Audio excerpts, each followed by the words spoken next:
కొద్ది రోజులు నువ్వు మా ఇంటికొచ్చి ఉంటావా? మురారి మామూలు మనిషి అయ్యాక తిరిగి నువ్వు మీ ఇంటికి వెళుదువు గాని. అయ్యో, అయినా మీరు ఇంతలా చెప్పాలా? తప్పకుండా వస్తాను. ఏంటే వస్తానంటున్నావు? ఎక్కడికి? మురారి గారు రాధను తలుచుకుంటూ బాధపడుతున్నారు కదా బామ్మ. తనక్కడ ఎవరి మాట వినట్లేదంట. అందుకే నన్ను కొద్ది రోజులు అక్కడికి రమ్మంటున్నారు. నేను అక్కడికి వెళ్తాను బామ్మ.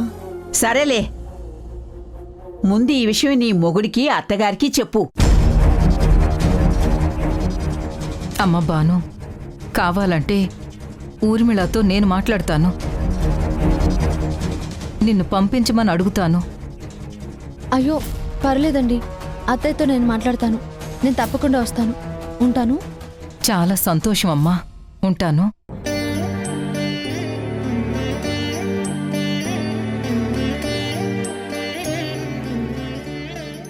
బామ్మ, నువ్వు వెళ్ళి రెస్ట్ తీసుకో. నేను వంట చేస్తాను. అబ్బబ్బబ్బా, నా మాట ఎప్పుడు విన్నావు కనుక.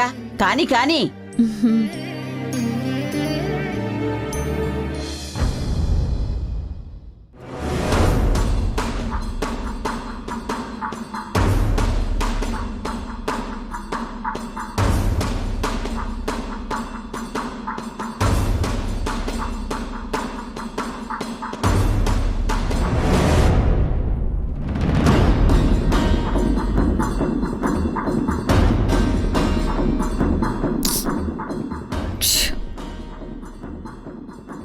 ఎక్కడున్నాడు ఈ పార్దు?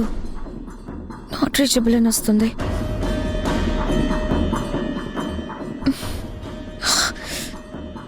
మళ్ళీ నాట్ రీచబుల్ అని వస్తుంది.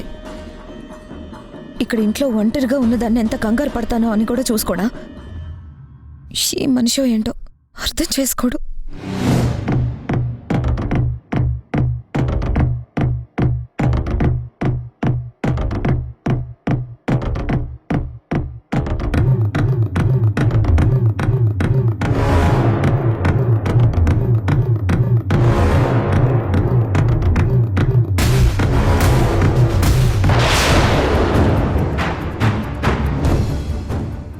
అదేంటి, ఈ బాక్స్ ఇక్కడెవరు పెట్టారు?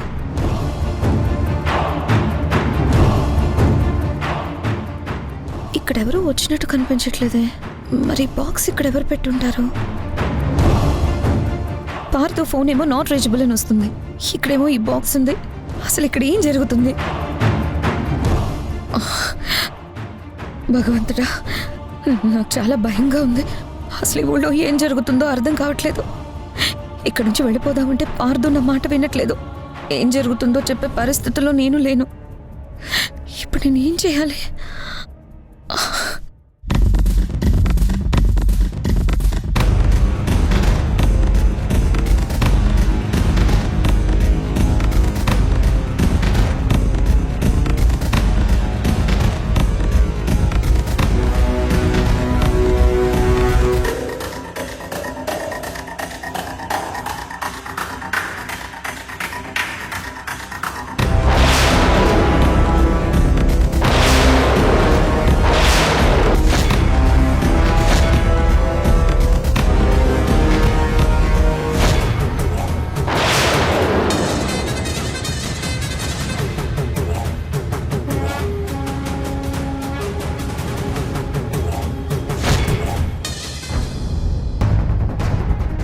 అమ్మా,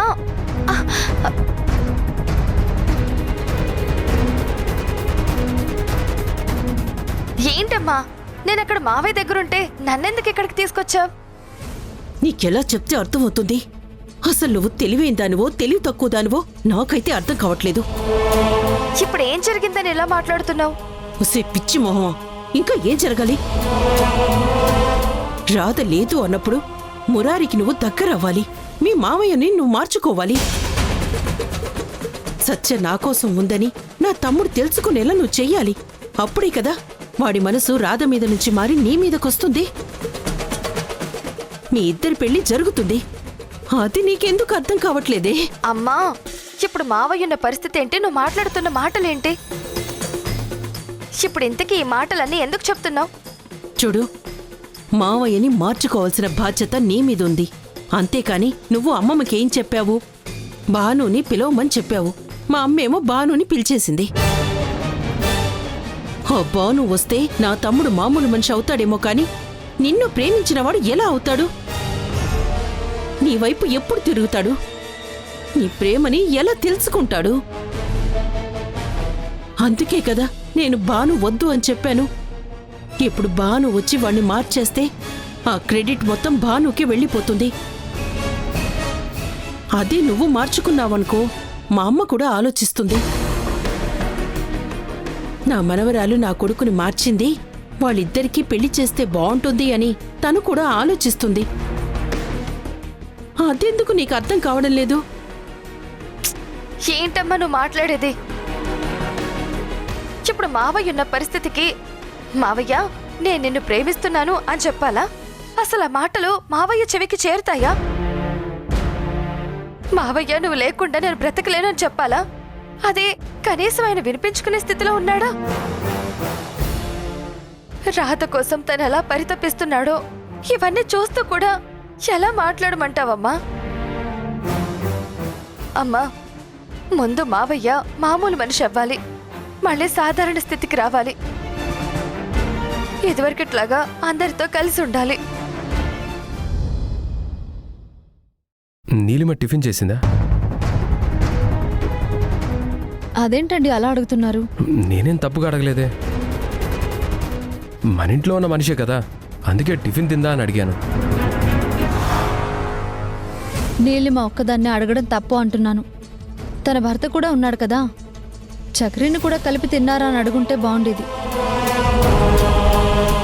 ప్రతిసారి ఇద్దరు పేర్లు తీసుకురానక్కర్లేదు.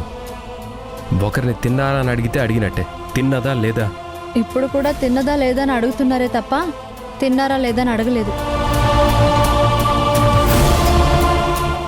అయినా వాళ్ళిద్దరు ఎప్పుడో తినేశారు. సరే ఉండండి, భాను చాలు. మా శ్రీవారు ఎంత టిఫిన్ తింటారో నాకు తెలుసు. మీరేమీ డైట్ పాటించక్కర్లేదు, తినండి.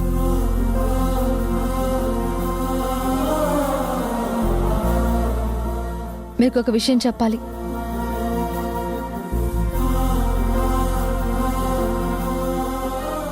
ఏంటది? నేను అమ్మవారి పల్లె వెళ్దాం అనుకుంటున్నాను. ఇప్పుడు అంత అర్జెంటుగా అక్కడికి ఎందుకు? భువనేశ్వరి గారు ఫోన్ చేశారు. మురారి గారు ఎవరి మాట వినడం లేదని, తనలో తానే చాలా బాధపడుతున్నారని.